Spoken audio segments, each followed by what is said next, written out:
Hello, everybody. It's Trent here.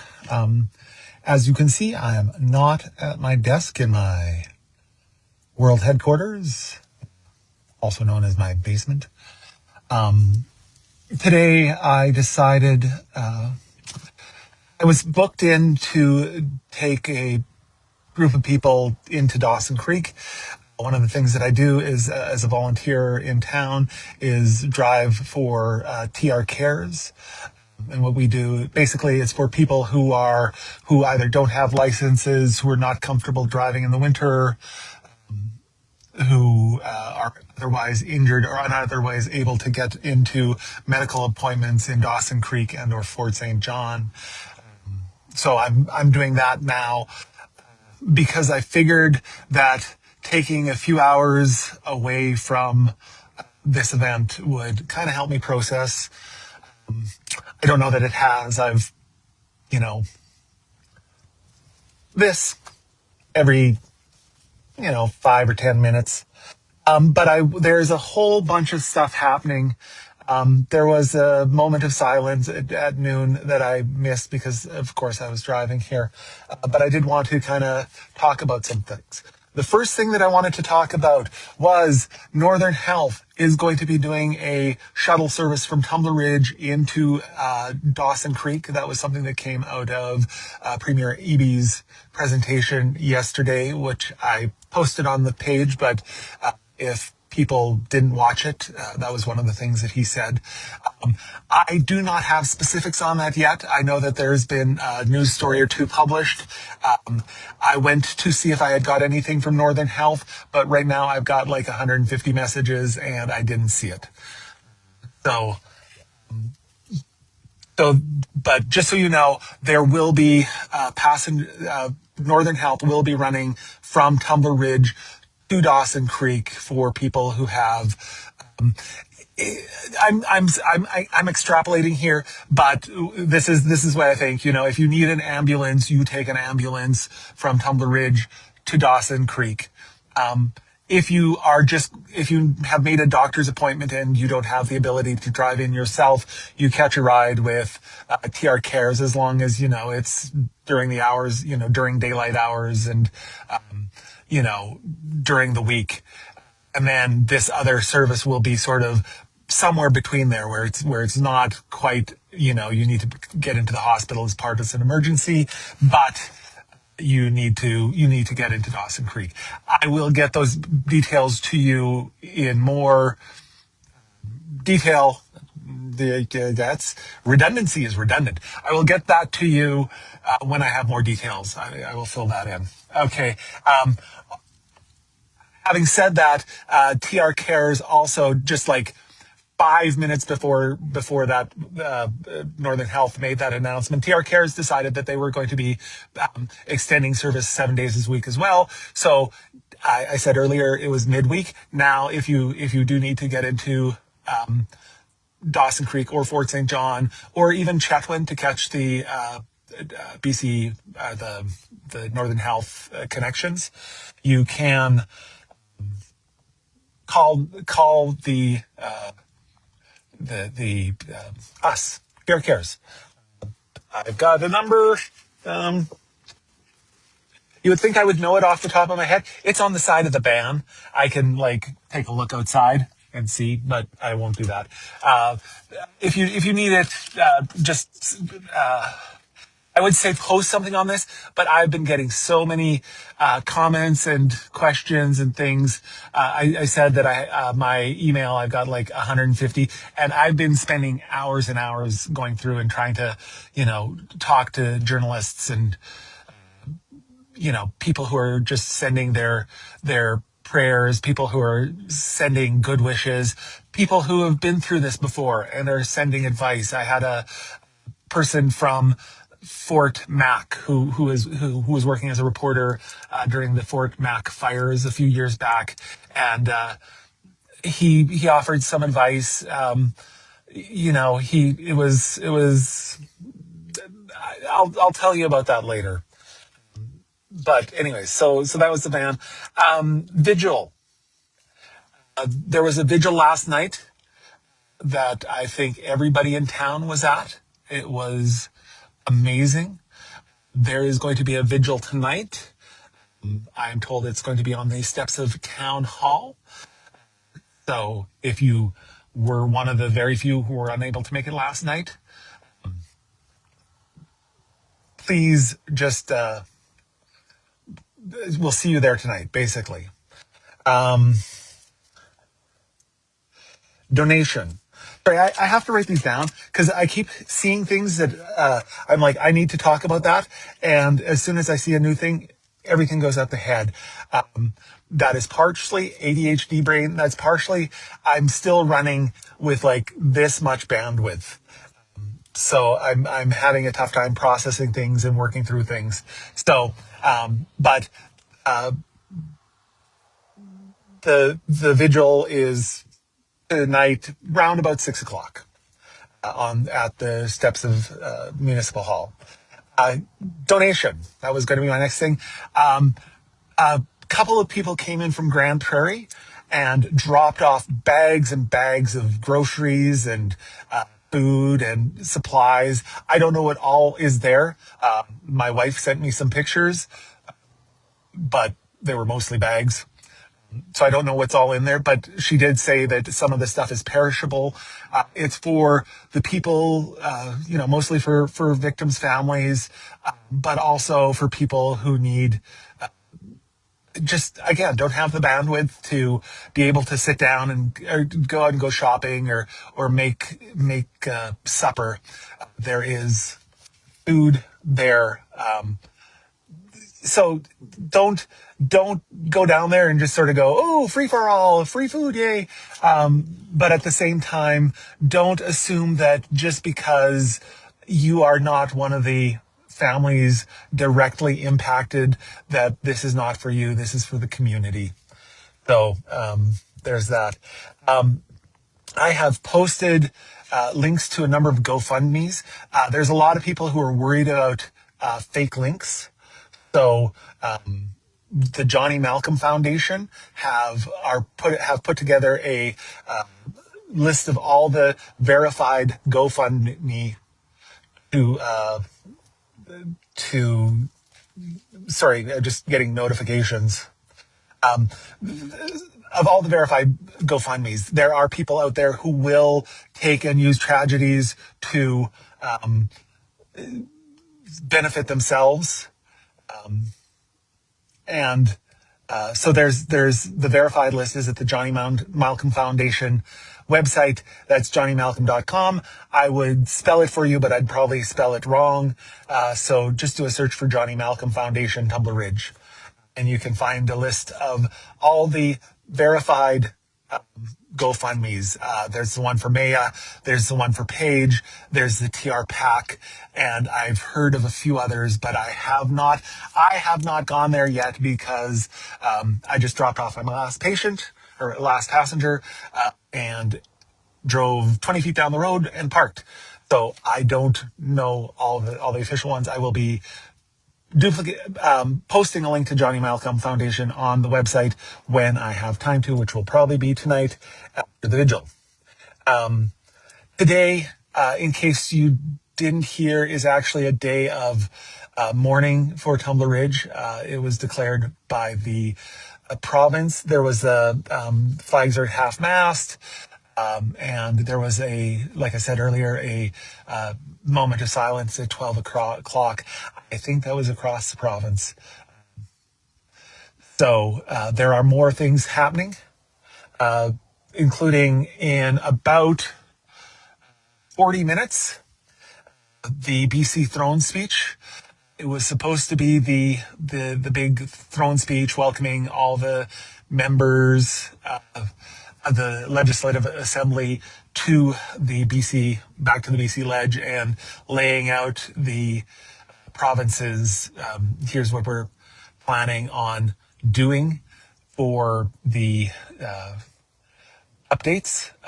Sorry, as I'm talking to you, people are sending me messages and I'm sort of getting distracted. So yeah, so throne speech, they're not doing their normal throne speech. saying here's our mandate for the next year. Here's what we're planning on doing. But it's going to be in basically addressing this. I have Mark Carney has announced that he will be coming to Tumbler Ridge. I don't have the dates on that. Last I heard, it was going to be sometime over the weekend, but I haven't seen the dates. If people know, you feel free to send me messages, but I am inundated with messages, not just, well wishers and media requests, but just, friends sending me notes and every once in a while a spam email. So I never used to like spam before, but kind of going through my email and coming across something that isn't related to this is actually kind of refreshing. So thank you, Nigerian spammers. No, I will not contact you and send you my bank account information so you can deposit $1 million, but thank you. In addition to Carney coming to town, one of the things that popped up on my screen just as I was talking to you was note that Pierre Poilievre is also planning on coming to town. I did not see any of the information as it went by. I just saw Pierre Poilievre is coming to Tumbler Ridge. So I will fill you in on those details. Yeah, as they come available. So those are the news bits that I remember that I wanted to talk about. Oh, actually, I think I may have mentioned this. My mind is going a mile a minute. But I just wanted people to be aware that there was a bit of time discrepancy between what's being reported and when things actually happened. From my understanding, because when there's a 911 call, it goes to dispatch in Prince George. They are an hour different than us. So when it talks about things happening at 1:20, that's when the RCMP was called, that would actually be 2:20 Mountain Time. There's been a press release that has gone out from the RCMP about this that just came out today that I saw that has more details about things. So that was that. What else did I want to say? Okay, this is where I put down my list and talk. There are currently 67 people on this live stream. I'm hoping at least a few of you are from Tumbler Ridge.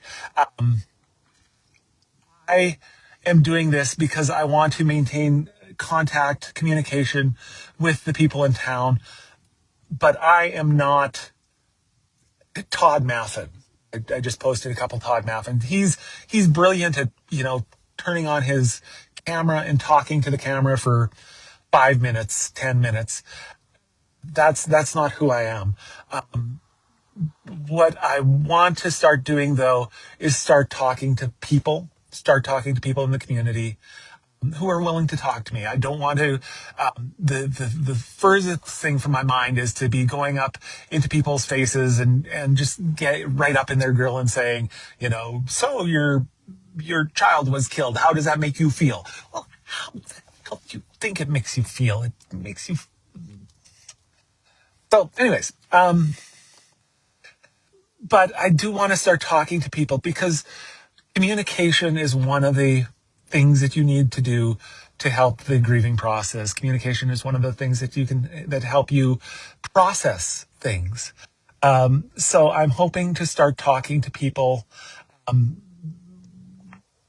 who are, somehow who are tangentially connected, who are looking to either tell their experiences, who are wanting to say,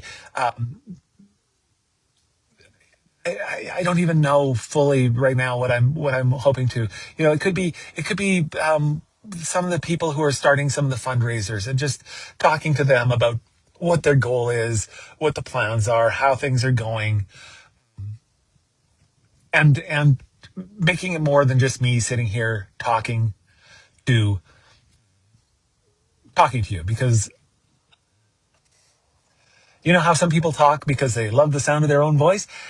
I say that the reason why I'm a newspaper reporter is because I've got a face for radio and a voice for print. But I think this is important. I think it's important for people to maintain that human contact. I've talked previously about how my goal is not to be, you know, news driven, breaking the news. I don't want to, this is not about that. I want to be human and community centric. I want to deal with the community as the community. And I know that I'm going to screw up. This is not going to be perfect. I, I, one of the things was before the before the identity of the shooter was announced, I got a note from somebody saying, I live next door to the place where the shooting happened, and it talked about the teen being a trans female, and I mentioned that in as I was reading through that. I probably shouldn't have done that, but I'm not perfect, and I'm sorry for that. I'm trying to do my best coverage as I can, and I know that everybody who's out there watching will say that I'm doing a great job, and I'm doing the best job that I can. So here's a couple things. If you have seen any really interesting coverage about what's happening or what's happening in Tumbler Ridge, and you think that everybody in town should know it, find a way to get that to me. You can send me a message. You can send me an email. I've got 150 of them. So what's one more? Facebook is not very friendly to posting links to outside news sources.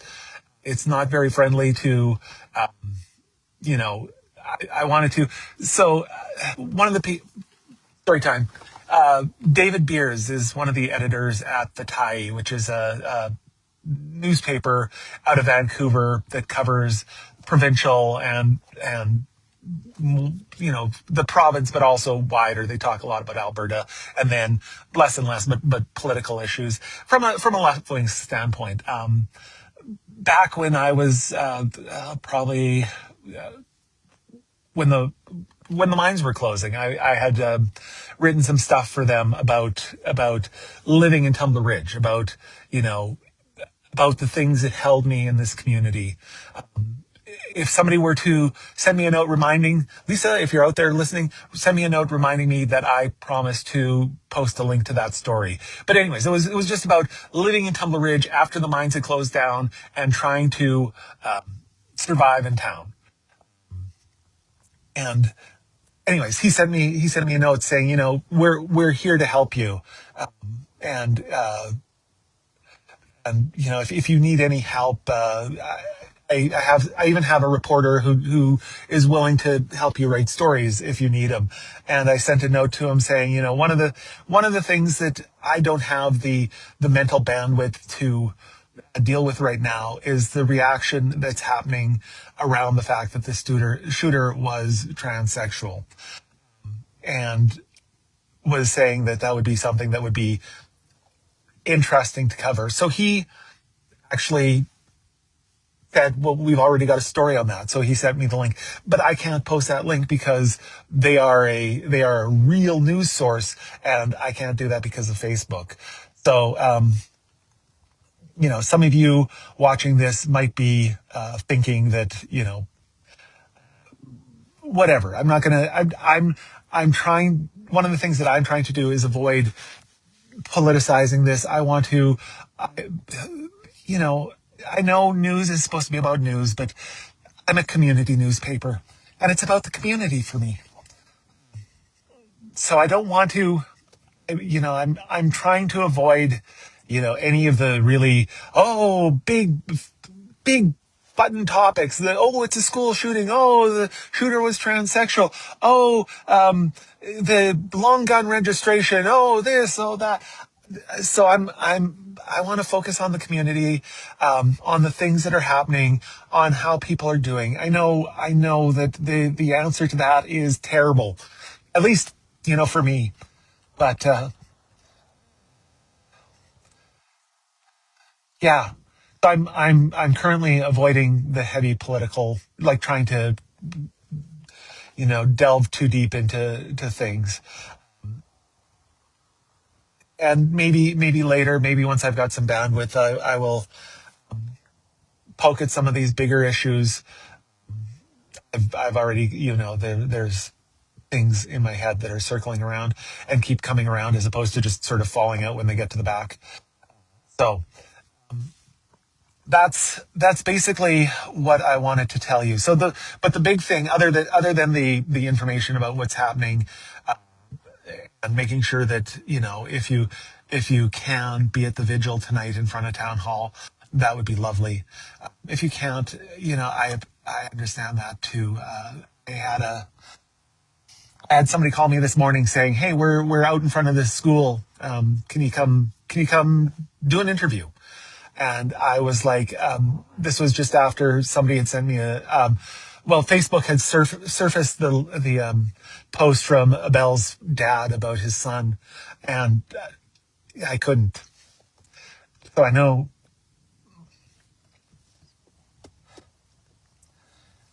it's hard for people.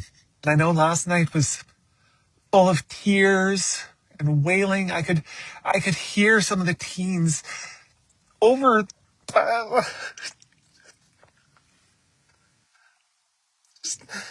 over at the library who were just wailing. It was heartbreaking. So I know it's hard. So, but if we can we're in this together, and I know I'm not the most social person in the world. If you tossed auntie in front of that has been used to describe me, but I care about community, even though I have a tough time expressing that. So, and I and I want to see this community survive and thrive and do what it can to deal with this and to come out from this stronger. Maybe, yes, we've lost people that we love, but if we can come out at the other end, just closer together, closer knit community, you know, set aside.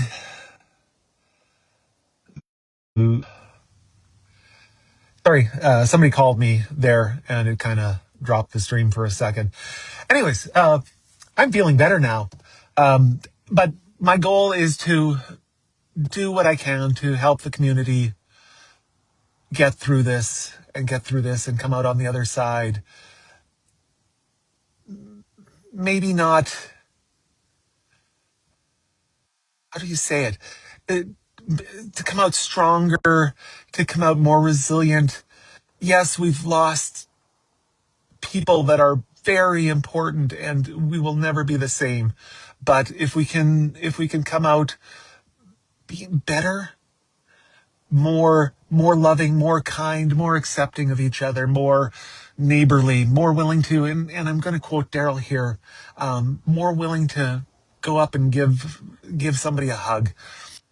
I'm that antisocial bit that I just talked about. I'm not a hugger.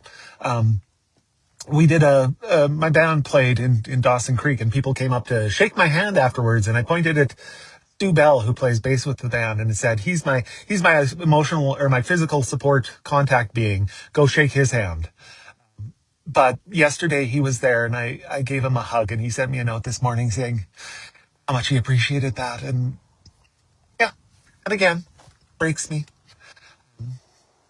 So rather than sit here and cry for y'all, I am going to let you go and go pick up my first client. So I will be, I don't know, I'll probably be back in town around 4:35. I've been asked to, um, if I get back in time, to go talk to Ian Hannah-Mansing over at CBC. Probably be this as well, but we'll see. And then I'll be at the vigil tonight. If people want to come talk to me, come say hi, and especially if you're willing to come and just talk and share how you're processing this with me. That would be incredible. I can do it. I can do it virtually, or we can do it in person. This doesn't bode well for two people, but I can figure something out. Anyways, be be strong, be resilient, love your neighbors, and I will let you go. Apparently, the president is coming. I think that might be wrong. Prime Minister, thank you. I was I was a little worried there. Yeah. Anyways, I will let you go. Ah. Sorry, I dropped you.